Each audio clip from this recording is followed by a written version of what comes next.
Irisita, and she is going to introduce our first speaker. Hi. Well, they're here. Okay.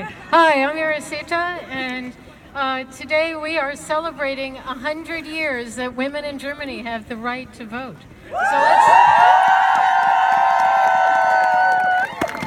So we all stand on the shoulders of people who have struggled long and hard before us. I marched for equal rights on Washington in 1978, and I can tell you in 40 years I have seen a lot of tremendous changes.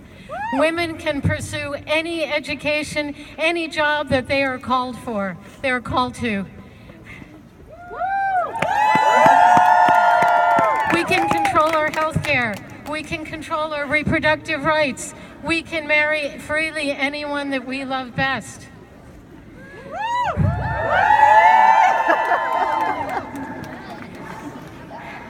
And we are marching today for equality, and I am honored to introduce two really dynamic women speakers who are going to inspire us to keep struggling and to keep marching until everyone in the world has equal rights.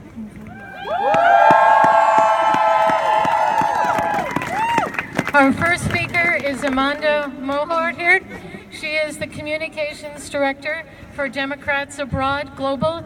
This is the organization of the Democratic Party for Americans around the world who are outside the U.S. She was part of the Democrats Abroad delegation to the 2016 Democratic National Convention. So let's welcome Amanda. She works hard to inspire people to get involved, to stand up for what they believe in, and to take action. Especially marching is great, it gets attention, it moves the cause forward, but in between one march and the other, take action for equal rights. Welcome warmly, AmandaM.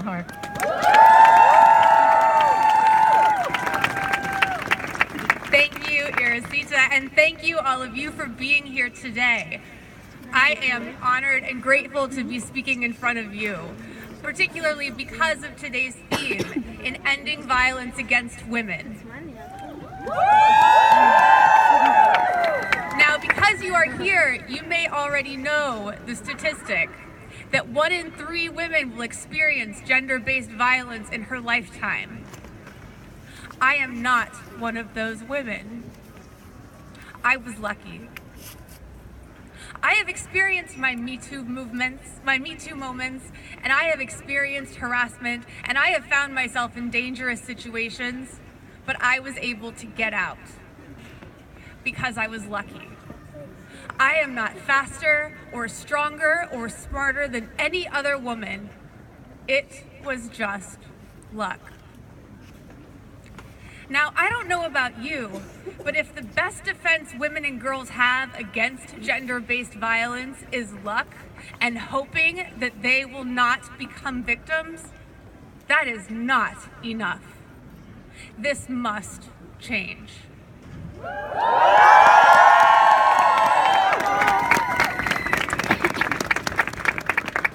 Fortunately, if the worldwide movement of hearing these Me Too stories and the rising of new, empowered female leaders over the past 2 years has taught us anything, it is that the time for that change is now.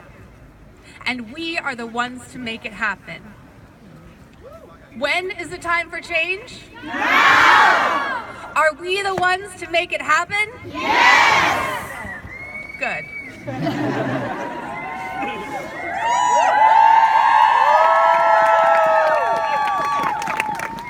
Ending violence against women is a monumental task, and it is daunting. But it is important for us to remember that every little step towards progress is progress. Tackling the issue of violence against women requires taking on gender inequality on all fronts. That means fighting for education, for equal economic opportunity, for health care for women, and for political equality.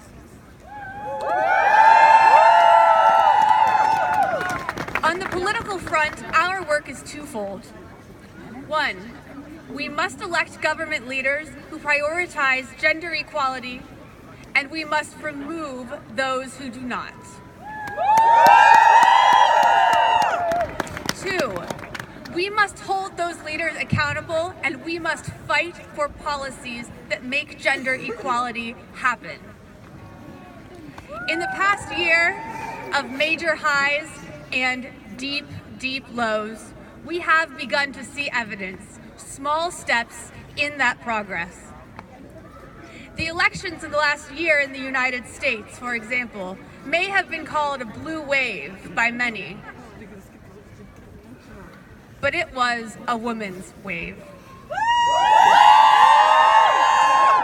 Across the United States, and for those Americans overseas, abroad, women organized, women ran, women voted, and women won their seats more than ever before. As a result, this year's Congress in the United States looks more like us than ever before. They sound more like us than ever before, and they will fight for us like never before.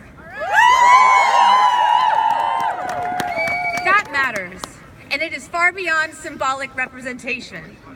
Electing women and people of color and members of the LGBTQ community and leaders who represent us means they will write laws for us. They will support new policies that support all of us. They will be allies in our fight for equal opportunity and equal rights because we voted for them, and we will hold them accountable.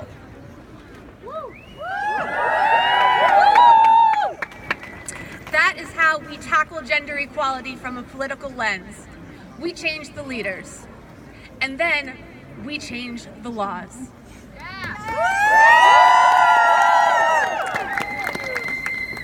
Now, currently in the U.S. Constitution, it does not say that women have equal rights under the law. Boo is right, thank you. This must change. And after nearly 100 years of fighting, this year we see that it might very well be possible that we will change this, that we will pass the Equal Rights Amendment, that we will see the ERA happen. Passing the ERA is not just a symbolic gesture. Until the ERA is passed, systemic issues of gender inequality can easily go unaddressed. This includes the gender pay gap, but it goes far beyond. It's about issues like maternal health. Texas today has the highest rate of maternal mortality than anywhere in the developed world because women's health was made a second priority, if at all. Today's women who are my age are 50% more likely to die during childbirth than their mothers. This is not a coincidence. Women are being ignored. The ERA will change this, and the ERA will help us to fight against domestic violence. Today, when women call police stations to report domestic violence or to say that a restraining order has been violated, police systemically ignore it. Women's violence is not taken seriously. The ERA can help us change this, and we must change this. This must change, and we will be the ones to make it happen.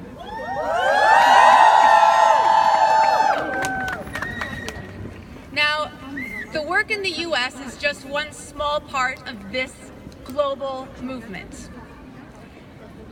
And it did not happen without countless hours from hundreds of thousands, if not millions of people just like you.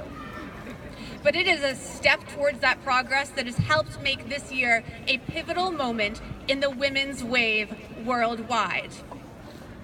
If you are here, you are part of this wave of millions of people who are fighting every day in countless ways. And if we want true gender equality, if we want to end violence against women around the world, we cannot let that message die when we leave here today. We need our political the leaders to support us and to fight for us, and we need all of you to enact change not just from the top down, but from the bottom up. This is our movement. We must power this wave. We must make sure that it grows. I ask you, will you help us power this wave? Yes! Will you power this wave beyond today? Yes! Will you please promise me to take one step this week? Yes! All right, you promise. I haven't even told you what it was yet. When you go back to work on Monday, when you talk to your family and friends about what you did this weekend, tell them why you were here.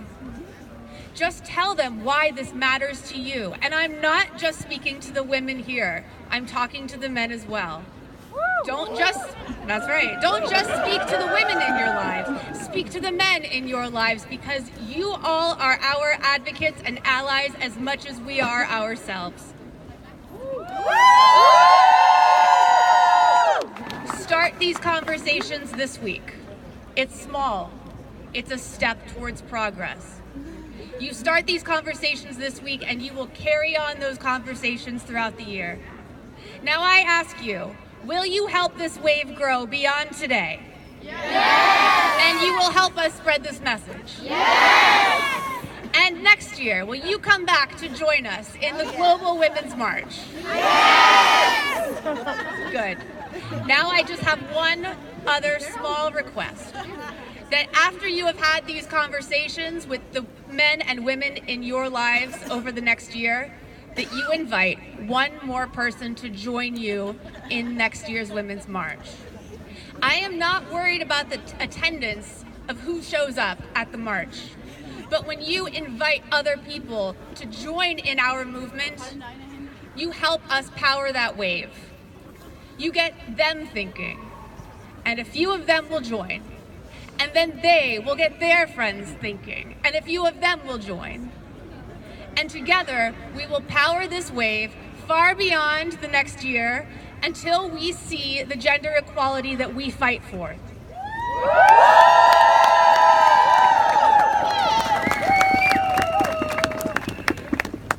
Thank you very much, and thank you for being here today. Thank you, Amanda. Speaker, my friend Matura Day, I would like to introduce